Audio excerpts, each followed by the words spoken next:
Hey guys, welcome back to another cracking edition of the Matt Brown Show. Today we're going to talk strategy, but not just any strategy, and we're not going to talk strategy just with anyone either. We are going to talk to none other than the infamous Andy Rice, who is head and shoulders above the rest when it comes to brand building. Andy, welcome to the show. Woo.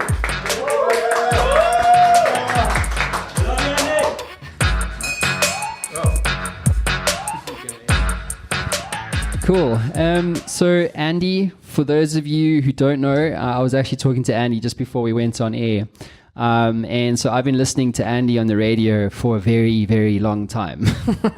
Andy, in my view, is just a real master when it comes to brand storytelling and just in general brand thinking at the cutting edge of it all. But that's my introduction of you. But how would you introduce yourself? I mean, what's the kind of headline story you'd like to share with our viewers and listeners? Well, I suppose it's always been advertising in one way or another, advertising as a discipline in itself or advertising as a means to building brands. And I've nearly always been involved in that. Right. Funnily enough, when I was still a kid at home in the UK, I discovered, not knowing why, that my mother subscribed to a magazine called Campaign, which is the Bible of advertising in the UK.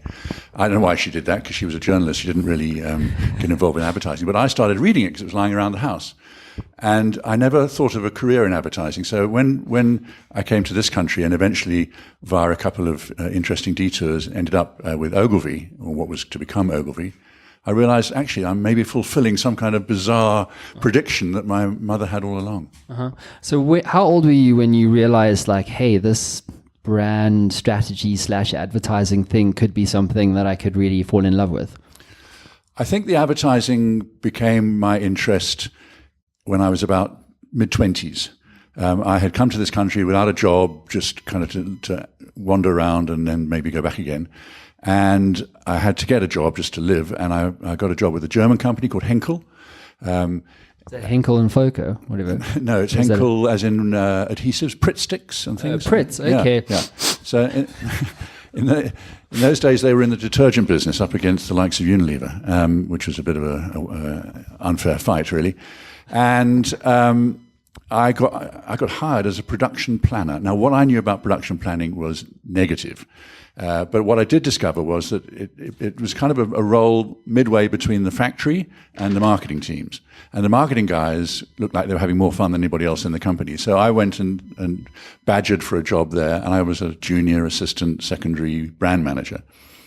And from that, I realized that the bit of marketing I liked most was the advertising. So I just knocked on doors until someone said, I've no idea if you're any good, but I'd quite like you to start on Monday. Okay, cool. So let's talk brand, right? So you've obviously been in this game for a very, very long time, far longer than myself. And we are in the business of brand building. I mean, when you look back at your tenure as a brand consultant, obviously founding Yellowwood many, many years ago and ultimately exiting that business at TBWA. Yellowwood being one of the country's leading strategic firms to this day. And so you've been in the trenches a lot. Let's talk brand. Why does brand matter today, considering the fact that, you know, if you look at media, there's been this massive explosion and proliferation of media. I mean, in your expert view, why does brand building matter today? And if it does, like, how have you seen the game change? Brand building matters simply because strong brands deliver commercial results. Strong brands add to the bottom line and to the top line. And any company that sees advertising as a frivolous means of having a bit of fun with the ad agency on golf days, then they're missing the key point. The key point is that with a strong brand, you're more likely to attract good staff, you're more likely to attract the right people for joint ventures, you're more likely to have management lapses forgiven, a whole bunch of reasons. But the main one is brands make money. Really? They absolutely do. And does the business model make money or the brand? Well, the best business models are brand-centric. People who claim they are brand-led as a business, 9 times out of 10 are not. They're usually operations-led or finance-led or engineering-led. But the ones that truly are brand-led, you know, the Nikes of this world, they understand their brand so well and build it so well and build such strong relationships with their audiences that they deliver fantastic financial results. Yeah. Have we seen, let's go back. So the Nike, you mentioned Nike, the Colin Kaepernick campaign, the one that's basically been in the media a lot. I'm sure you would have seen it. Have they released any results as a result of that campaign? Have you seen any whispers or heard anything? Yeah, I mean, the different commentators look for the figures that suit their argument best. And initially there were observations that sales had dropped when that campaign But that's broke. bullshit, right? It is, because, let me make one thing clear. I think that if there was any drop of sales, it was from people who are not their primary audience. Nike is about black urban youth, and primarily. And there, the figures are astronomical. And it's a good example of being reminded that you must be focused and you must understand who you want to get to, and more importantly, who you don't want to get to. Because most of the people who said, I'm out of here, when Nike did that, would be the kind of redneck middle American conservatives, who in some wonderful instances didn't even remember to take their Nikes off before they set fire to them. And you have a situation where what a good marketer achieves is complete brand understanding, where those who adopt the brand and support it understand what the brand is offering them and say, that's why I'm a supporter of this brand. Equally, there are a bunch of people who say, I also fully understand what you're trying to say to me. I'm not confused. I know what you're saying, but it's not for me. So when the people who reject and the people who support are doing that for the same reasons, then you know you've got a clear proposition that's resonating through the market. And that's what Nike's got. And some people don't like Nike. And they're saying, I'm going to protest, I'm going to get out of here.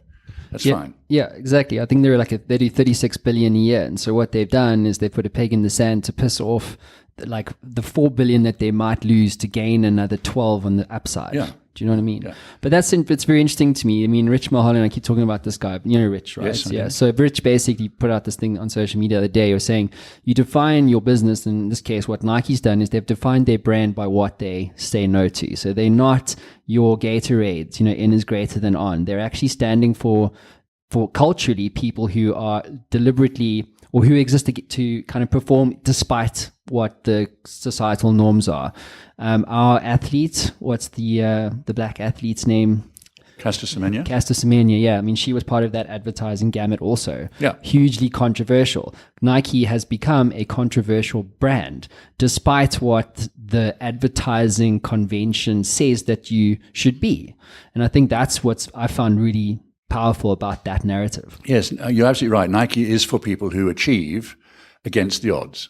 And it doesn't really matter whether you are a global superstar athlete or whether you're a wildly overweight jogger trundling along the road, desperately trying to develop any kind of fitness. The point is you are finding your greatness, which is their line.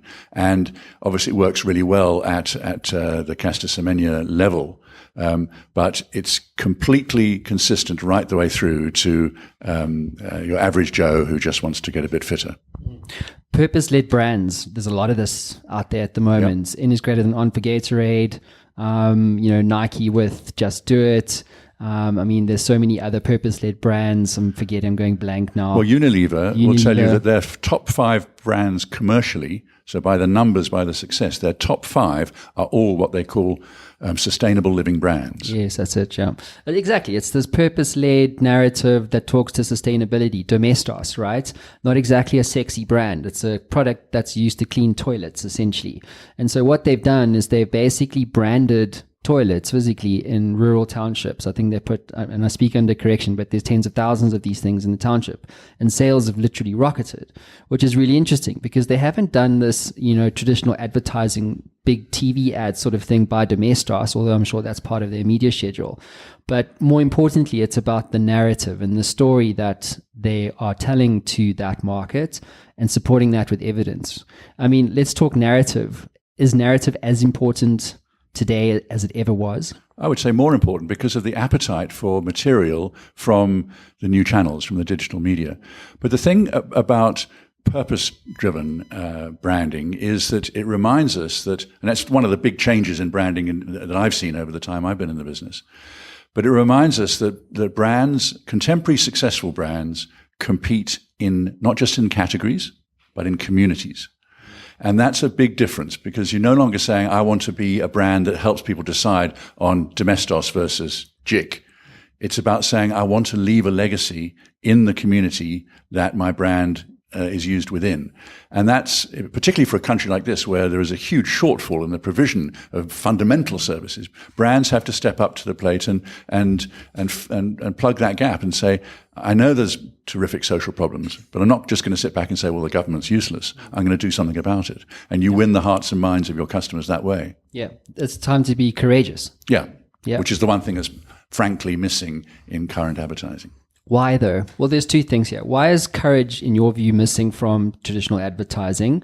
And just a second component to that I want to explore with you, which is what is driving this sustainability argument? I mean, is something fundamentally broke? In other words, it's no longer working anymore, so we need to go here. What's driving that whole thing?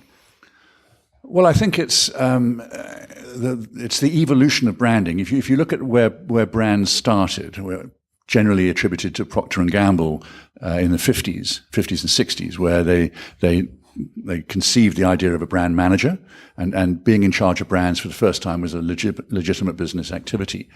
But in those days, branding was entirely functional. You had to know about your product down to the last degree. So I know that Omo in those days contained 28% sodium tripolyphosphate and 24% sodium dichloroisocyanurate, because you had to know these things. It was assumed somehow that if you understood the chemistry, you could do good advertising. And so all big campaigns were built around what the product within the brand did and why it was better than the competitors. Eventually, though, that leads to a situation where everyone copies everyone else, and ultimately you no longer have differentiation. So brands then said, how can we take it one step further to differentiate our brands anew? And they did that by adding an emotional component. So suddenly Omo wasn't about foam and whiteness and stain removal. It was about motherhood and doing the best for your family. And brands started to look for that territory. Now that's commonplace as well. And so the question is, how do we move on from there? So we move outside of the nuclear family or the small family, and we say, maybe there's something then in communities that we can contribute to while doing good business at the same time. And that's really the development that has led to purposeful and sustainable Do you think the argument for sustainability-based narratives in the context of brand building is actually because the world's becoming or on a trajectory that isn't exactly sustainable? And so it's really like macro stuff right now, right? So because for me, like if you want to get to the truth, you got to go all the way out and all the way in. And so if you go all the way out, it's like global warming, political insecurity, mass poverty, extinction events, the threat of, It's just like the world is a scary place for the average. When you look at the world in general, it's fucking scary, right? So if you think about that, then the sustainability argument becomes really relevant because it's the thing that you're thinking about subconsciously. Do you know what I mean? Like I worry about my son's future and my daughter's future. It's the world that they're going to inherit. So as a consumer, when I think about Unilever and Domestos or whichever brand, Nike, whatever, if you stand up and you go, we believe in this thing, it resonates with me because I'm living in a world that is uncertain. And so a brand standing up is giving me certainty. But the important thing is you're saying that matters to you because it matters to your kid's future. And that brings it back to frankly, a selfish approach. And that's not a criticism. That's reminding people that we're not building sustainable brands just to be wonderful and have glowing halos and be good guys. We're doing it for a good, sound reason. And that reason is that something important to me matters so much that I'm prepared to support that brand because it appears to be recognizing my needs. And that's you've got to keep doing that. I mean, I was lucky enough about 3 years ago to be a judge at Cannes. And it was the same year that they announced that the advertising industry was going to take on and support the United Nations developmental goals. I think there are 14 of them. And they had on stage at Cannes the heads of about 4 or 5 advertising networks. There was everybody's friend Martin Sorrell, and there was Maurice Levy from Publicis and various others standing up together on stage, each of them saying, we will take responsibility for that development goal, which is poverty, and we'll do clean water. But you could see that what mattered to them more than aligning themselves to these critical goals was actually the fact that they were competing with their own network competitors on that stage. There was more tension between them, trying to score points against the other and wanting to be last to talk so you could get to make the final point, than there was true, sincere attitude towards the goals, in my opinion. Yeah. So there's lots of masquerading rather than actual execution. Because there's a huge amount of it. Because I'm sorry, dude. I have very strong personal views about the big ad networks. A lot of people don't like them, but there's lots of question marks being thrown into the ring about the future of advertising networks, right? So if you're a big advertising network and you operate in 100 offices around the world, you are motivated by shareholders, therefore profits. If you're standing up on any stage, I don't care what stage it is, Cannes, what have you, and you say that you're going to be a sustainable brand moving forward, how the hell do you justify that to your shareholders? Well, one of the problems that faces advertising at the moment is precisely what you alluded to there, which is the shareholder influence on what you do with your agency. And particularly in tough times when agencies are acquired and then the acquiring partner says, I now need results reported every 3 months, when it used to be we might get round to it sometime this decade, then you suddenly have this pressure to deliver short-term results. And that mitigates against any effort to do long-term strategic brand building, because you don't see the results for another 18 months. Yeah, exactly. Cool. Makes me think about is that there's no such thing as just an excuse. You've actually got to get on and do things. So if you hide behind the fact that the weather's bad and you don't take the effort to go and find some clothing that will deal with the weather, then you're doomed. And I just think there is a degree of cowardice, a degree of laziness that is quite prevalent, where people say, what could I do? All of the circumstances were against me. The recession hit. That's reminding us that we can do things. Yeah, I put this tweet out. In fact, no, I did put the tweet up. I want to go back a step. So Marnus Britweg put out this email this morning. He's like, South Africa is technically in a recession. I'm telling you the story because it echoes exactly what you've just said about no excuses. So, and it was like, but even though it's pretty depressive out there, it's important to always understand that you are not in a recession, and because you are not in a recession, basically, there's no excuse for you not to keep pushing. And this is exactly what's happened to us. I mean, just over the last 3 months, we signed multiple 7-figure deals. We've outgrown offices twice in 3 months. We are on an exponential curve as a business, despite how crap the market is. Yeah. Do you know what I mean? Yeah, probably 5 years ago, whenever it was that he started the business, I interviewed Mike Abel of M&C Saatchi & Abel. He's been on the show as well. And I asked him a really dumb question, a stupid question in retrospect. I said, because I think it was about 2009 when the recession, when the big global crisis was at its worst. And I said, this is a crazy time to start a business, surely. He said, no, far from it. It's the best time to start a business, because every one of my potential clients is in the poo to a greater or lesser extent and needs help and advice to get out of it. And I can do that. And he's absolutely right. He's built a flourishing business since then. You said that exact thing, which it's still stuck with me. Oh, really? Yeah, that exact thing. But it is true though, right? Because if a business that proves itself in a flat market knows that it's got a great product. It's got a great team. It's got something about it that will. I mean, can you imagine if the economy does turn and you still that business, what you could achieve? Well, again, and if you've got brands, I come back to brands, not just because it's important to me, but at the same time, 2008, I was consulting to BMW, and the market for cars collapsed, as you know. I think the total volumes were down about 35%. And a lot of journalists really gloated that the people who used to be able to afford BMWs were no longer buying them. But what was really interesting was that although the market was down in terms of absolute volume, market shares hardly moved at all. Really? So people were not saying, I can't afford a BMW, I better go and buy a Great Wall Motors Bucky. They were saying, I can't afford it now, I'll wait. And at the nadir of the recession, the leading brands were still Audi, VW, BMW, Mercedes, Ford. They were not, the El Cheapos from other parts of the world. And that just shows the power and the endurance of a strong brand. So as you rightly say, when the market turned, who was best placed to thrive? Yeah. Let's talk story, right? I love storytelling. Obviously a big part of brand building. How does one decide if you're an entrepreneur and you're potentially a startup or maybe you're a small business, how do you decide what story is the right one for you? Well, I would hope that you've got a brand strategy, so that should inform you.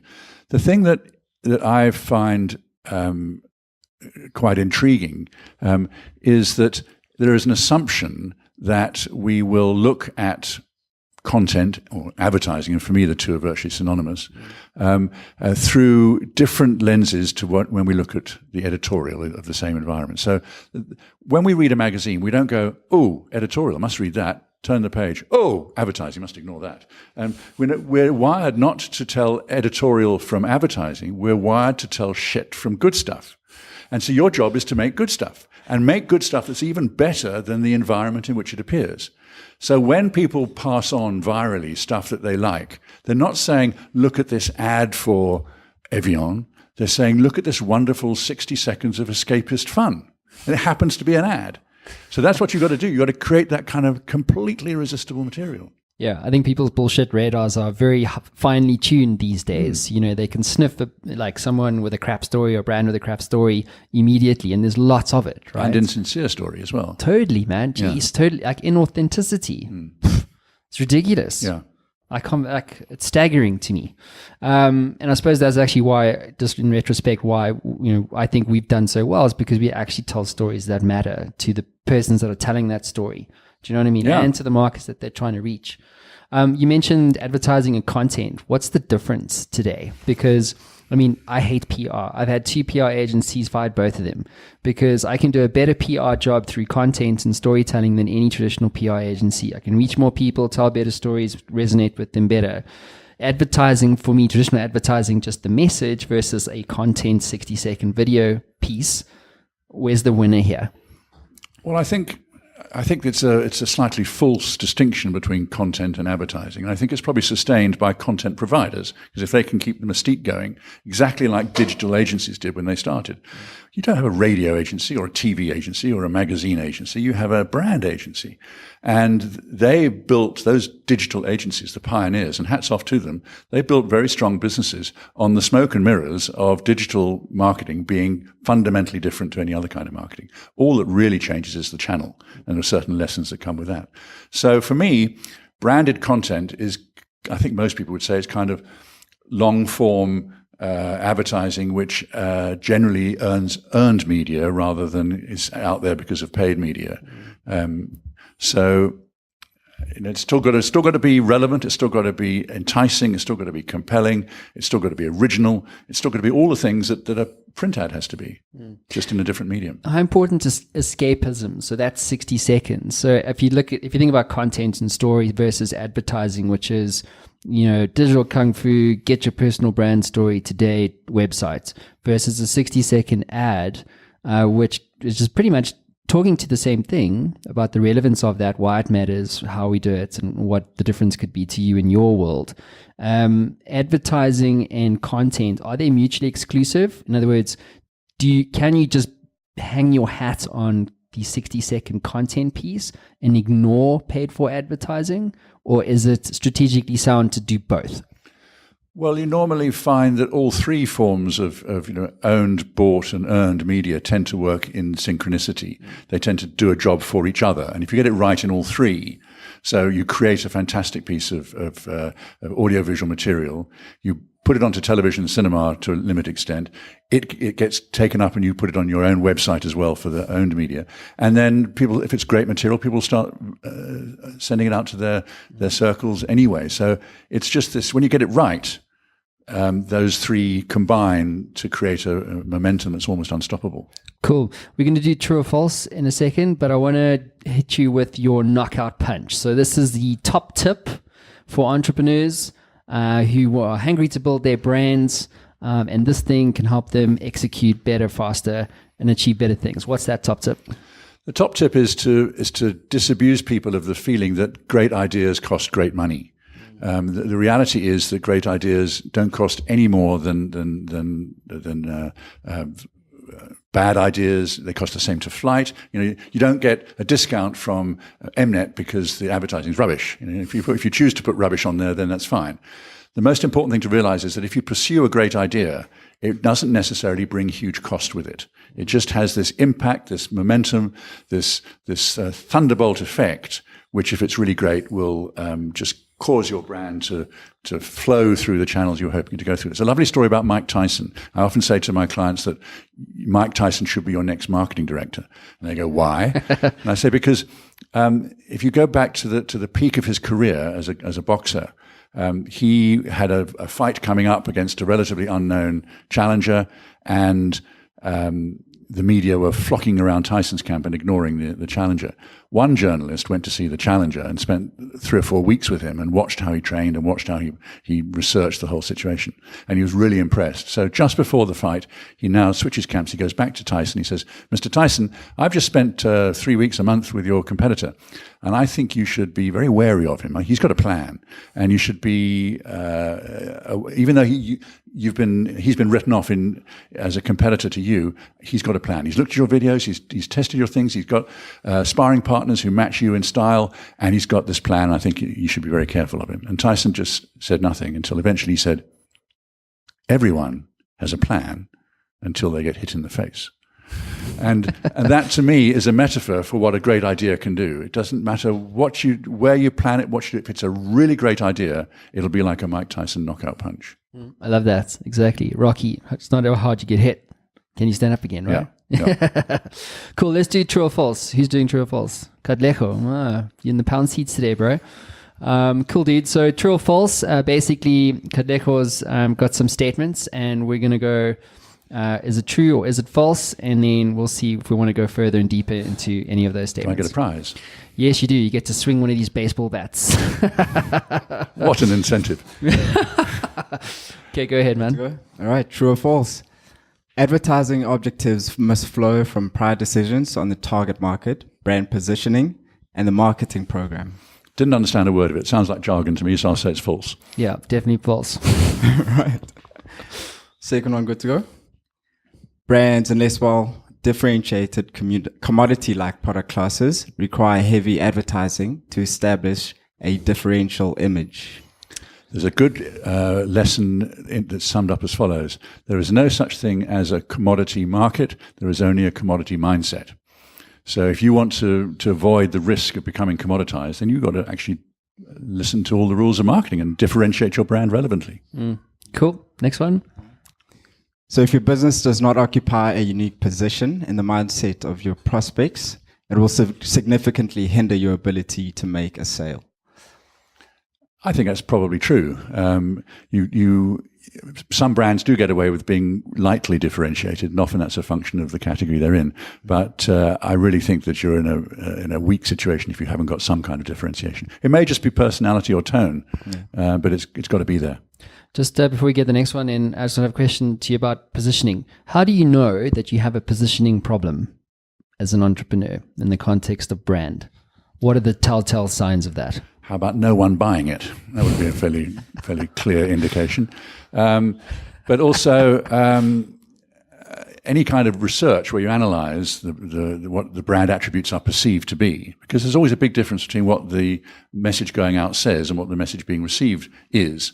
So I think that you just need to keep tabs on exactly what people think about your brand, and if the positioning that it appears to occupy is irrelevant, undifferentiated, and not really very credible coming from you as a business, then you're in big trouble.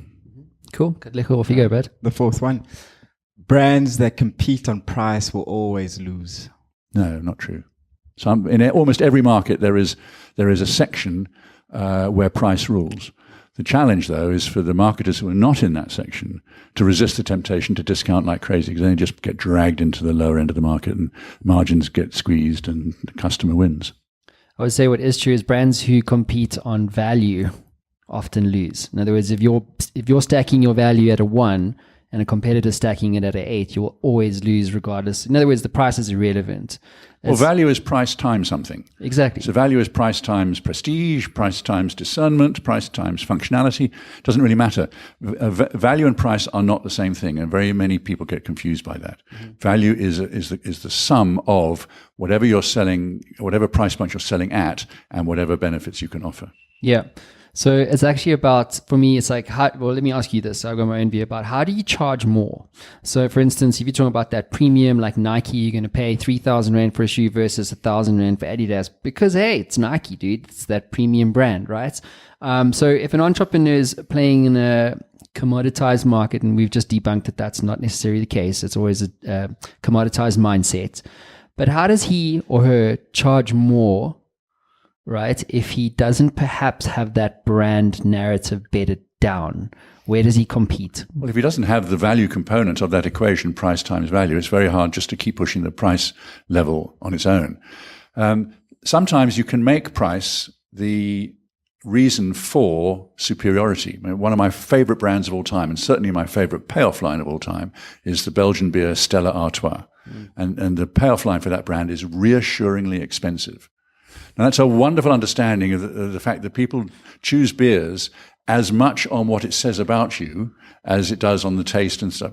Some beers, like Pilsner Urquell, Czech beer, is almost undrinkable in my view, but it's fantastically regarded by beer connoisseurs as the ultimate original Eastern European beer. Do you know what the true payoff line for Stella Artois is? Yes, something about fighting on Saturday nights, isn't it? Wife beater. Wife beater.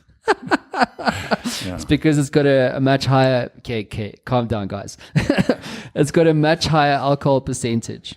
So if you have one Stella Artois, it's like having two normal drives. So if you have three Stellas, basically in the UK after a football match, if England lose, generally it's, they go home and they do what they shouldn't. I think that's an attitude confined to the UK. I think globally, totally. as global brand, it's rather more peaceful elsewhere.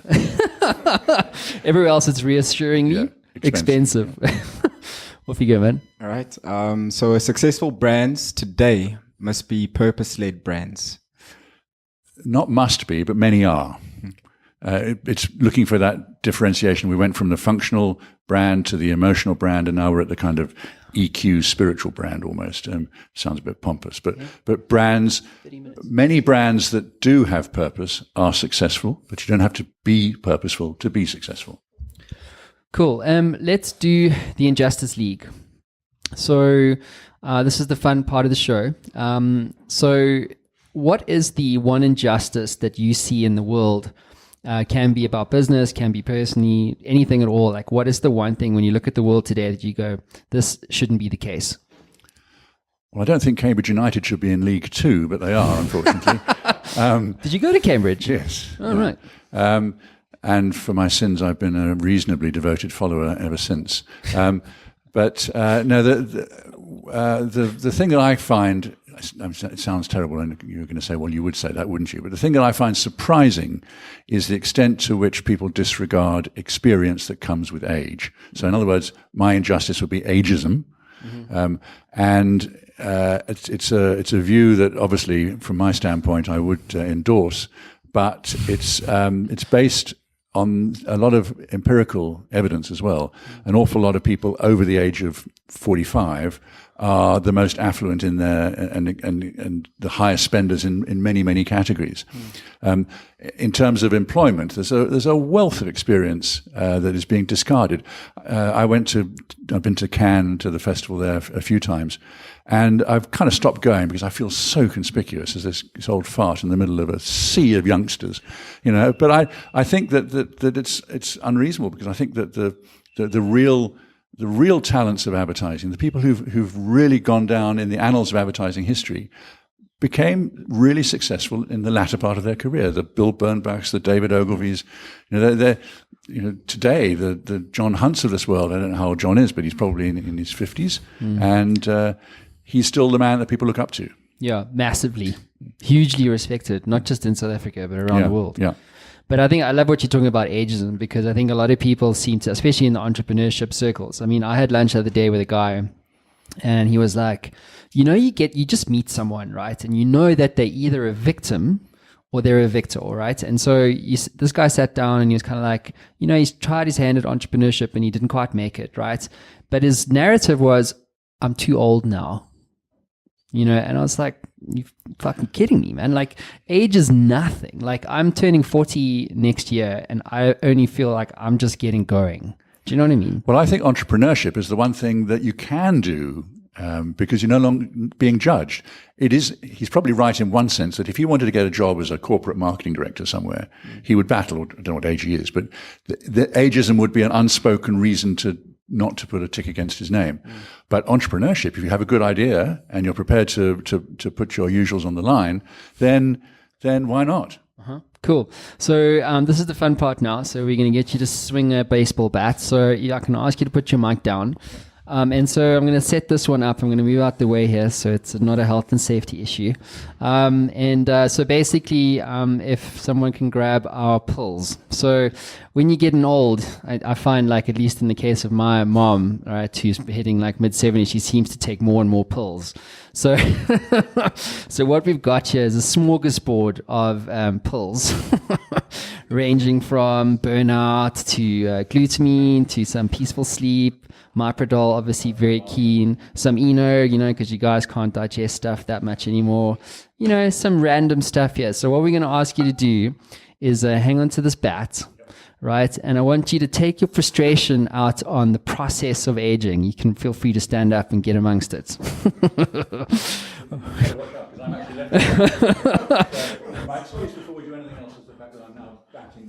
You're batting the wrong way around. That was legit. Yes, it was. Well then, high five. Give me a high five, dude. Note to self. All right, cool. That was amazing. Grab your mic there, bud. Thank you. That was legit. That was my favorite one so far. Sonal, you're right there. I need one of those things. Cool. So I want to talk more about some of what motivates you, Andy. I mean, what has motivated you, when you cast your mind back? Like, what motivates you today when it comes to doing what you're doing? I mean, you consult and have consulted to every major brand in the country, just got such a wealth of experience in this case. Like, what motivates you to be a successful brand guy? Like, why? Well, within the brand arena, I'm still probably attracted to the advertising component more than anything else. I mean, they're all interwoven, and you can't do great advertising without a great brand proposition behind it, and all of that good stuff. So for me, on 702, I do this heroes and zeros thing where I'm evaluating advertising from a purely subjective process. I mean, I started probably 15 years ago on 702. And when I joined Janie Crewis-Williams' show, on the very first show, she asked me live, how do you select, what are the criteria that you use to decide what's a hero and what's a zero? And I said, well, it's basically a combination of prejudice, ignorance, stupidity, and outright bias. And Jenny said, perfect, my kind of program. And it's been that way ever since. So I can't claim any insight that gives me any right to have my commentary different from anyone else's. But I do love and get a real hard-on from advertising that you just say, boy, they've done it. They've really cracked it. And so a great campaign, which again can be content on digital platforms. I'm not drawing any distinctions. I just think that great advertising is still one of the most exciting things that keeps you going. It's a bit like golf. On the last shot on the 18th green, you will putt a 30-footer or you'll chip it in from the edge. And you've had the most miserable day. You've used up all your bad language all the way around. You've thrown half the clubs into the lake, but you end up saying, fuck, I must come back, because you have that great shot on the last hole. And that's the same with advertising. You just think, you get more and more jaded, and then suddenly up comes this little gem. Yes, indeed. What's your handicap? Are you any good? My clubs are too short. But you're like a very tall man. Like, sorry, dude, I'm a short ass. I'm dreading the photos later. I want to talk about failure because I think you learn so much more from failure than you do from your successes. What has been your greatest failure? And what did you learn from that experience? Okay, I guided an advertising agency into oblivion in the 80s. Well, with a bit of help from my friends, but we basically, it was the worst time economically, and we didn't listen to the Swedish clothing metaphor, and eventually we just locked the doors and said that wasn't so good, and paid out as many of our creditors as we could. And what did I learn from that? Well, I learned one really important thing, which I've tried to apply since then, and that is that your partner, your choice of partner, is more important than anything else. You can have all the competence in the world, but if the guy's a psychopath, then it's not going to be great going to work in the mornings, to be honest. In what ways was your partner a psychopath? Well, there were fundamentally four of us in the agency, all of whom had shareholdings and directorial responsibilities. And when the agency finally collapsed, it was partly because we had split into two camps. There was myself as the head of client service, and my great friend and still to this day partner Les Sharp, who was the creative director, and then there was another creative director and the finance guy. And the only consolation I took out of the fact of failure was that all of our clients, when we said we're closing our doors anyway, you might as well go out and look for another agency. They said, well, what are you two going to do, Les and Andy?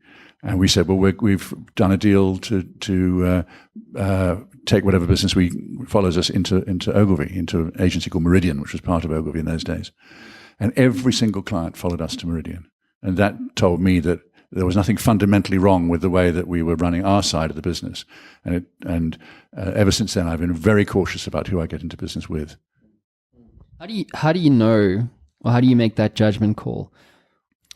Well, I started Yellowwood, for example, with a woman called Anne Stevens, who was a client of mine at SAB, and we had worked together on various projects, and a lot of their kind of brainstorming and idea generation was being run out of London, or out by consultants who'd come out from London. And they were all really good at some of the techniques and the workshop methodologies they used. And they generated lots of ideas, but they had two big disadvantages. One was that they had no idea which of the ideas they generated was appropriate for South Africa because they didn't know the market. And two, they were charging in sterling, which is almost unaffordable. So Anne said to me one day, we can do this and we can do it cheaper and better because we know the market and we'll charge in rands. And so that was the genesis of Yellowwood. And the reason I was very happy to do it is because Anne was the cleverest person I've ever met. And if you have a partner like that, it stretches you and takes you to higher limits. Love that. I'm going to hit them again. I think you've swung enough bets for one day. So if you could get into a time machine and go back to yourself, when you were first reading that campaign magazine, and give yourself one piece of advice about life, what would that be? Don't take it too seriously. Don't take life too seriously? Mm. Okay. Love that shit. Clap that up. Why? Why is that such a big deal? Well, let me rephrase. I enjoy laughing more than I enjoy weeping. Why do people take life so fucking seriously? I can't get. I've had this come up on the show a few times recently. Why is it? Why do we get sucked into so much drama? I think it's because people assume that you can't have fun and do great work. And on top of that, my big bugbear is data and the impact of data on people's thinking. So here we have this ability to collect enormous mountains of data, which we collect, I think, because we can, technologically, more than anything else. And it's allowed people to get lazy, and it's allowed people to say, well, I don't need to expose my own creative judgment because the numbers will give me the answer. So if I have an option of two possibilities, then maybe I can go to the guy in data analytics and say, which one should I do? Not which one do I believe in my gut is the right thing to do. And that loss of courage, that loss of putting your own stamp on decision-making is a big handicap. There's a lovely quotation from David Ogilvy from years and years and years ago. It must be 50 years ago. And he was talking about market research. And he said, too many marketers use research in the way that a drunk uses a lamppost, for support rather than illumination. And exactly the same applies. I think big data today is the market research of Ogilvy's era. So too many people use big data, or data generally, in the way that a drunk uses a lamppost for support. Bolster my argument, please, give me the numbers, rather than illumination. Now I can see some really exciting stuff. Yep, cool. I love that. GDPR, right? Lots of stink around that, around data and advertising. Just one more question before we dive into Q&A. GDPR. Yeah, it's an acronym which I can't remember the friggin' explanation for, but basically it's the Global Data Protection Regulation, something like that.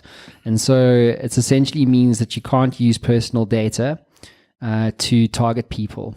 On like Facebook, they had to change all their regulations. MailChimp, there was like a plethora of systems that serves them right. Yeah, I mean, which is exactly the point. They've said, no, dude, you can't use personal data in that way anymore.